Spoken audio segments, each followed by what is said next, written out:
Hi mga ka-videokers! Sa araw na ito, we're taking a quick throwback sa aming Christmas party and get together with the Southern Leyte Vloggers. Alam kong late na itong vlog na ito, but sabi nga nila, it's better late than never, di ba? Our event was held sa Holiday Beach Resort and grabe, super saya. May games, good food, lots of kwentuhan and banding moments. So tara, samahan niyo ako as we relive those fun memories. Let's go!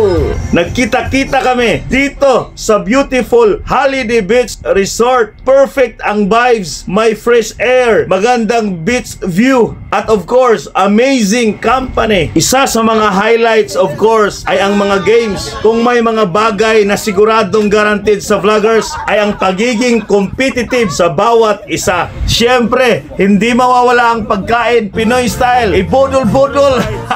Bodol fight na natin yan mga idol, ka-videokers. Sobrang sasarap ng mga dishes mga idol. Wala mo nang diet ngayon mga idol. Pero ang the best talaga dito ay yung mga kwentuhan at kulitan. Sobrang daming chika about vlogging, life, and everything in between. And that's it for our Southern Leyte Vloggers Christmas Party. Sobrang saya talaga ng araw na to. Nakakatuwang makita na kahit iba-ibang niches namin as vloggers, we all come together as one big family. I hope nag-enjoy kayo sa ating throwback mga idol, ka-videokers, mga kapwa vloggers. Gikan dire sa Holiday Beach Resort, Malitbog, Southern Leyte. More power and God bless mga idol, ka-videokers.